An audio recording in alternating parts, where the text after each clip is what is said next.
வணக்கம். நமக்கு எண்கணி ஞானத்தையும், வேத ஜோதிட ஞானத்தையும், ஆன்மீக ஞானத்தை வழங்கிய அனைத்து குருமார்களுக்கும் நன்றி என்ற வேளையில் இது ஒரு ஜோதிட விளக்கு வீடியோ விருப்பம் உள்ளவர்கள் தொடர்ந்து பார்க்கலாம். ஒரு கேள்வி. அண்ணன், எதுக்கு குலதெய்வம் பிரேயர் செய்ய சொல்றீங்க? Please explain.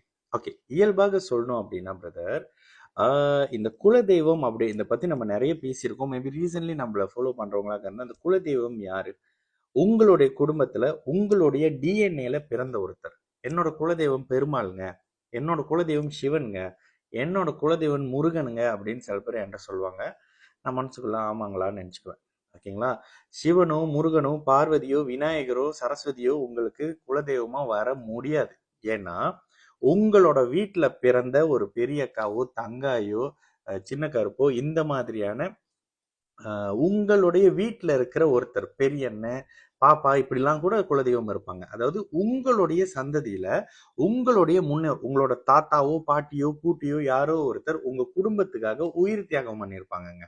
அவங்க தாங்க குலதெய்வம் அப்படின்னு. அதாவது என் குடும்பத்துக்காக உயிரையே இப்படி இது பண்ணியிருக்காங்களே, உயிரே விட்டுருக்காங்களே, என்னையிலேருந்து நீங்க தான் எங்க குலத்தை காக்கிற தெய்வம் அப்படின்னு சொல்லிட்டு அந்த ஆத்மாவை நம்மளோட ஜெனரேஷன்ல பிறந்த அந்த ஆத்மாவை வழி வழி வழி வழியா கும்பிட்டுக்கிட்டு வர்றது தாங்க இந்த குலதெய்வம் அப்படின்ற ஒரு விஷயம். ஓகேங்களா? அப்போ குலதெய்வம்ன்றது யாரு? உங்களுடைய குடும்பத்துல உங்களுடைய டிஎன்ஏ, உங்க ரத்தம், உங்களோட ரத்தத்துல இருக்கக்கூடிய ஒரு ஆத்மாவை நீங்க செலிப்ரேட் பண்றீங்க. எப்ப?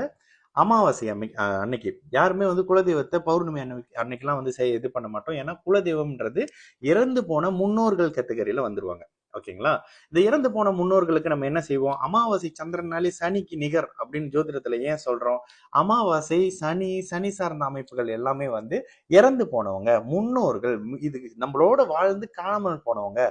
அவங்களுக்கு தான் நம்ம என்ன செய்வோம்? அமாவாசை அன்னைக்கு தர்ப்பணம் கொடுப்போம், எள்ளு தானம் கொடுப்போம். கருப்பு எள்ளு, அது கூட சனியோட அமைப்பு தான். கருப்பு எள்ளு தானம் கொடுக்கறது, இது மாதிரியான அமைப்புகள் கொடுத்து, தர்ப்பணம் கொடுத்து, பிண்ட தானம் கொடுத்து, இந்த மாதிரியான விஷயங்கள்லாம் கொடுத்து, அன்றைய அமாவாசை நாள்ல வாசல்ல கோலம் போடாம வீட்டுல படையல் வைப்போம். ஓகே. அந்த வாசல்ல ஏங்க கோலம் போடக்கூடாது?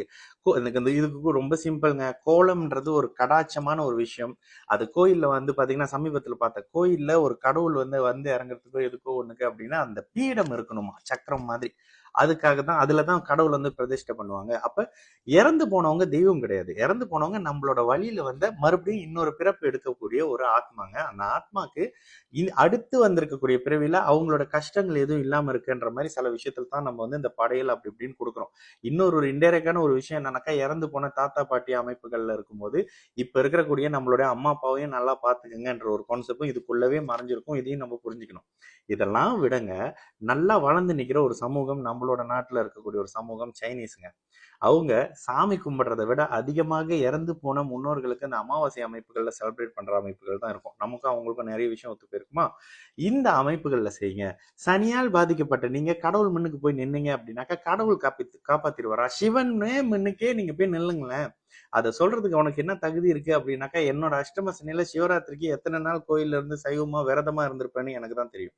அது எதுவுமே வேலை செய்யலைங்க. ஏன்னா கடவுள் விதிக்கு உட்பட்டவர். அந்த இடத்துல உங்களோட குலதெய்வம்ன்றவங்க யாரு? உங்க குடும்பத்துல ஒருத்தவங்க.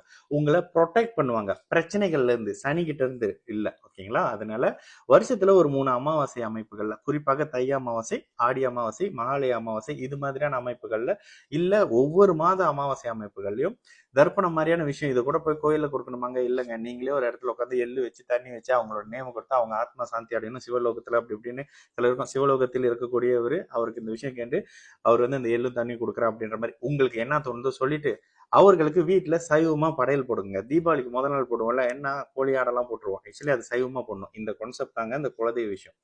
இதுதான். இதுல குலதெய்வம் தெரியலன்னு பல பேர் வருவீங்க. இந்த குலதெய்வம் தெரியாதவங்க ஒன்றும் செய்ய முடியாதுங்க. ஏன்னா அது நம்ம தான் தெரிஞ்சு வச்சிருந்திருக்கணும். இதுல போட்டு பாக்குறேன், அதுல போட்டு பாக்குறேன் அப்படின்னாக்கா சில விஷயம் எனக்கு நானும் நிறைய ஓலைச்சுவடி ஜோசியத்துல, ஜோதிடத்துல குலதெய்வம் தெரியுமா? போன வாரத்துல தாங்க என்னோட குரு கிட்ட கேட்டேன். அப்படிலாம் தெரியாது, அதெல்லாம் பார்க்க முடியாது அப்படின்னாங்க. ஜோதிடம் என்ன இந்த ஜென்மத்துல நடக்கும், இந்த பிறவியில வரும்ன்றத பாக்குறதுங்க. 15 ஜென்மத்துக்கு முன்னாடி என்ன நடந்துச்சு, 7 ஜென்மத்துக்கு முன்னாடி நான் யானையா இருந்தேன், அதெல்லாம் தேவையே இல்லாது. ஓகேங்களா? இந்த அமைப்புகள்ல புரிஞ்சுக்குங்க.